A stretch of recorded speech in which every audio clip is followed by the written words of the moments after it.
Hello दोस्तों, तो स्वागत है आपका हमारी YouTube channel education circle with Kamal पर। और हम लोग कर रहे थे 2018 का प्रीवियस ईयर क्वेश्चन पेपर का सॉल्यूशन।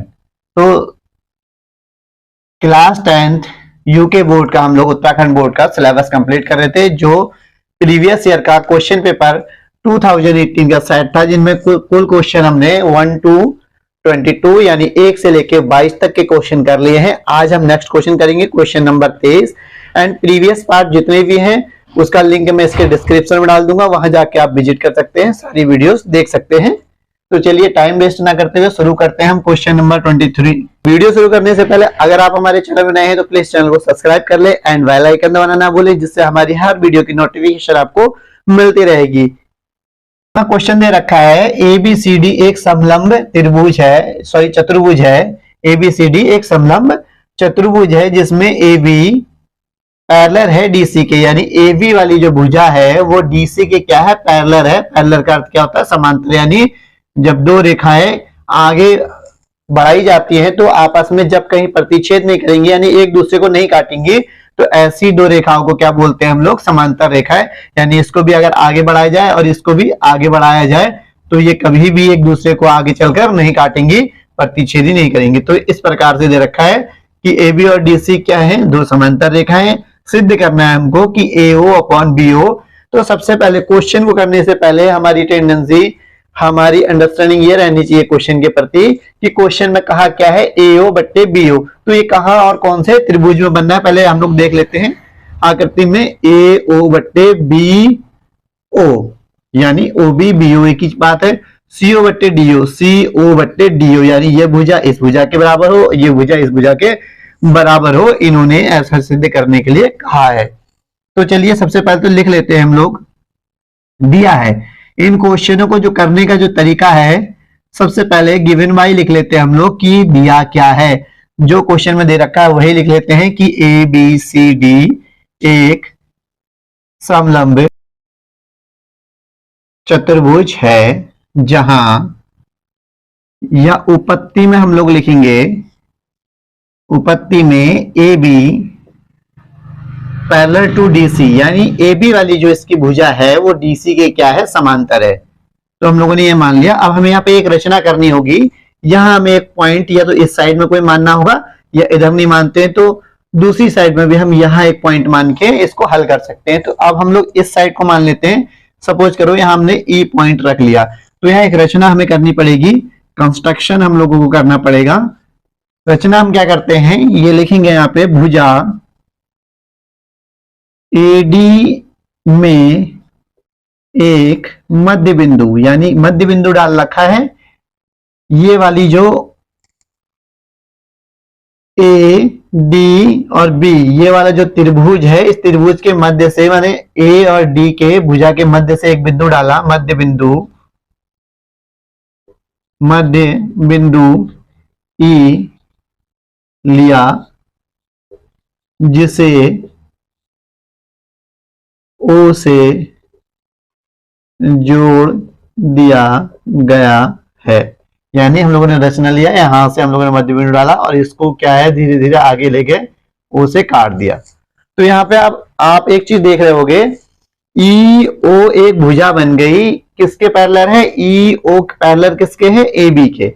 और यही EO रेखा DC के भी पैरेलल है, यानी दो त्रिभुजों में एक ही रेखा पैरेलल है। अगर हम ये वाला त्रिभुज लेते हैं ADC, तो इस त्रिभुज में DC के पैरेलल है EO। यदि हम लोग ADB त्रिभुज लेते हैं तो EO पैरेलल है AB के। तो हम दोनों त्रिभुज ले लेंगे, यहां पे लिखेंगे उपपत्ति में या सॉल्यूशन में हम लोग करते हैं, वैसे उपपत्ति हमको यहां करनी चाहिए। अब हम लोग क्या करेंगे, त्रिभुज A यानी ये ABD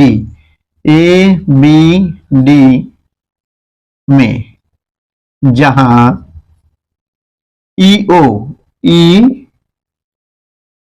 पैरेलल है किसके, AB के। अब इसी से हमको कंफर्म हो जा रहा है कि त्रिभुज, किसी भी त्रिभुज में, ये हमने थेल्स के परिमेय में पढ़ रखा है कि किसी त्रिभुज को, यानी दो बराबर उनकी दो भुजाओं को किसी मध्य बिंदु से बराबर भागों में अगर काट दिया जाए तो थेल्स का परिमेय यूज होता है, यानी बराबर बराबर अनुपात में वो लोग बढ़ जाते हैं। तो अगर हम सिर्फ इसको देखें, ए बी डी को देखें, तो ये वाली जो ई ओ भुजा है जो काट रही है, वो क्या कर रही है, एक त्रिभुज को बराबर बराबर भागों में काट दे रही है। तो हम यहाँ पे लिखेंगे थेल्स के परिमेय से, थेल्स के परिमेय से हम क्या लिख सकते हैं, ए ई बट्टे ई डी, ए ई बट्टे ई डी इक्वल टू, यानी ए ई बट्टे ई डी और बी ओ, यानी बी ओ बट्टे ओ डी, बी ओ बट्टे ओ डी या डी ओ, बात एक ही है। तो ये दो बराबर बराबर अनुपातों में बांट दिया, इक्वेशन नंबर इसको 1 कर लेते हैं। इसी प्रकार से त्रिभुज कौन से में, एडीसी में, एडीसी में जहां ईओ पैरेलल है डीसी के, डीसी के, यानी मध्य में से किसी त्रिभुज में मध्य में से काटी गई एक रेखा, जब वो रेखा किसी अन्य भुजा के समांतर होती है, यानी डीसी के समांतर, तो थेल्स का परिमेय यूज होता है। यहां थेल्स के परिमेय से हम लोग क्या कर लेंगे, ए ई बट्टे ई डी, इसमें भी यही होगा, ए ई बट्टे ई डी इक्वल, ये वाला त्रिभुज है हमारे पास ए डी सी, ए ई बट्टे ई डी और ए ओ बट्टे ओ सी, तो ए ओ बट्टे सी ओ इक्वेशन नंबर 2।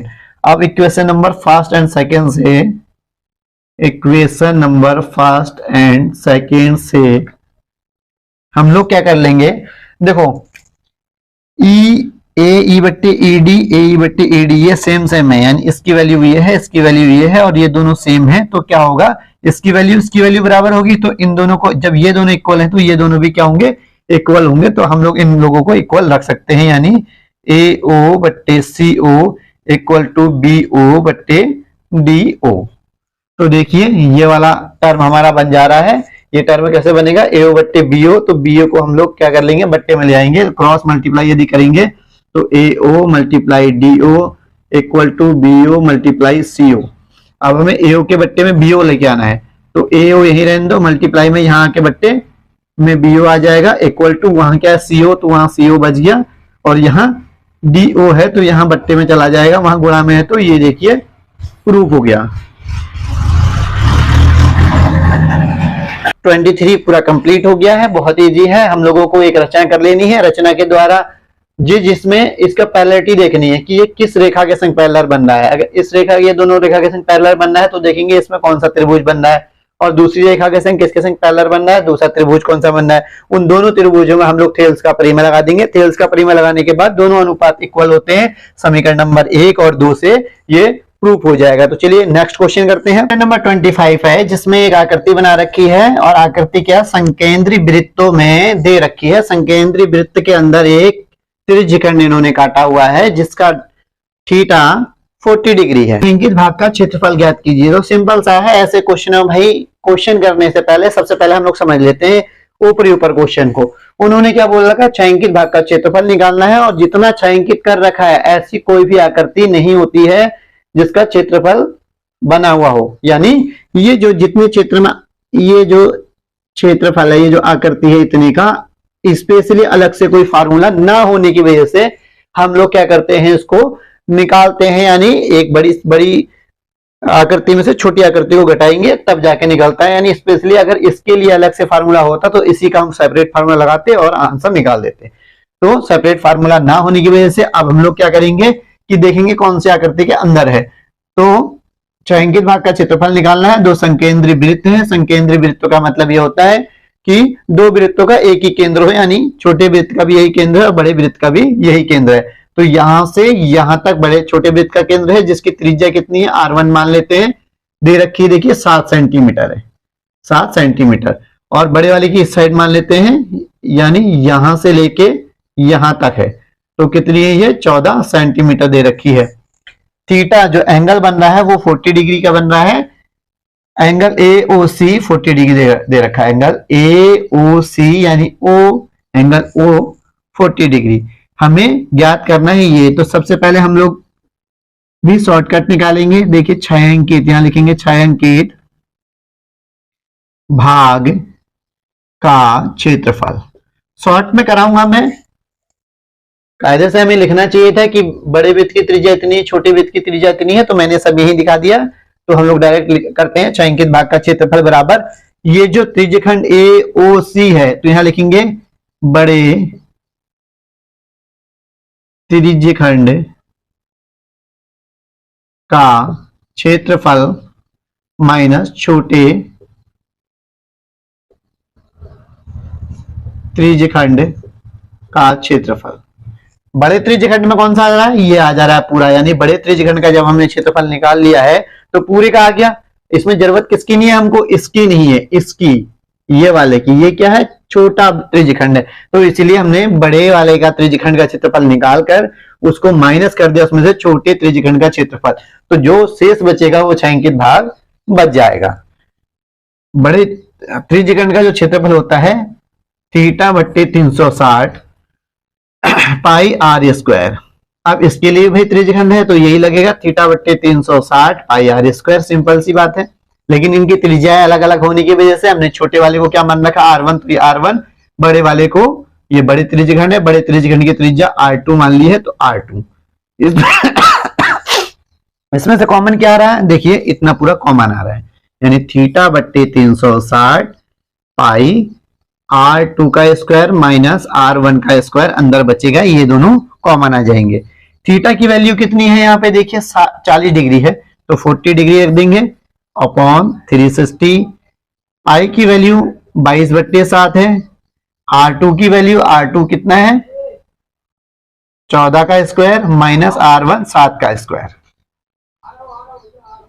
ब्रैकेट में क्लोज कर देते हैं, 0 से 0 कैंसिल, 4 एकम 4, 4 निमा 36, तो ये कैंसिल, यानी यहाँ कितना बचा 22/9 गुणा 7 नीचे बचा है, इसको हम लोग अंदर ही अंदर हल कर लेंगे। यहाँ हम ए स्क्वायर, या तो चाहें तो इससे भी हम लोग निकाल सकते हैं, ए स्क्वायर माइनस बी स्क्वायर का भी फार्मूला हम यहाँ पुट कर सकते हैं। तो 14 14 196 होता है, हम लोग 196 लिख लेते हैं, माइनस 7 7 7 7 49, 22/9 इंटू 7 को हम लोग अभी इसलिए हल नहीं कर रहे हैं, हो सकता है कि इसमें से कुछ ऐसी संख्या बन जाए जो कट जाए यहाँ, तो मल्टीप्लाई यहाँ घटा लेंगे, 16 में से 9 गया तो 16 में से 9 चले जाएगा तो 7 बचेगा, यहाँ कितना बचा 18 में से 4 गया तो 14, 147। देखिए 147 जा रहा है, घटेगा 7 एकम 7, 7 दूने 14 और 7 एकम 7 यानी 21 टाइम में 147 कैंसिल हो गया। अब देखिए 3 तिया 9 और 3 निम्मा 27, 3 तिया 9, 3 सत्ते 21। अब यहाँ जो बचा है वो 22 × 7/3 बचा है, इसको हम लोग मल्टीप्लाई कर लेते हैं, 7 दूना 14 का 4, हासिल 1, 7 दूना 14 और 1 15, 154/3। तो ये हमारा आंसर हो गया किसका, 6 अंकित भाग का क्षेत्रफल। सेंटीमीटर में है तो सेंटीमीटर स्क्वायर आ जाएगा, ये हमारा आंसर फाइंड आउट हो गया है। तो इस प्रकार से इस टाइप के क्वेश्चन आते रहते हैं क्वेश्चन पेपर में आपके बोर्ड एग्जाम में, और सारे क्वेश्चन इसी टाइप में होते हैं। आपको एक कॉमन सेंस ये लगाना है कि 6 अंकित भाग का क्षेत्रफल अलग से कोई फार्मूला नहीं होता है, इसलिए दिया जाता है कि 6 अंकित भाग का फार्मूला, आप 6 अंकित भाग का क्षेत्रफल आपको निकालना है। तो फार्मूला हमें जनरेट करना है कैसे, हम लोग पहले देखेंगे बड़ी आकृति में कोई ना कोई ऐसी आकृति होगी जिसका फार्मूला होगा। जैसे बड़े त्रिज्यखंड का क्षेत्रफल होता है, त्रिज्यखंड का क्षेत्रफल यानी छोटे त्रिज्यखंड को क्षेत्रफल घटा दिया हम लोगों ने, बड़े में से छोटा घटा दिया तो 6 अंकित भाग का क्षेत्रफल आ जाता है। तो चलिए आज के लिए बस इतना ही, आज की वीडियो यही समाप्त करते हैं। आई होप आप लोगों को मेरा पढ़ाया हुआ समझ में आ रहा है। प्लीज अगर आपको मेरा पढ़ाया हुआ समझ में आ रहा है तो प्लीज वीडियो को ज्यादा से ज्यादा शेयर एंड लाइक करना ना भूलें।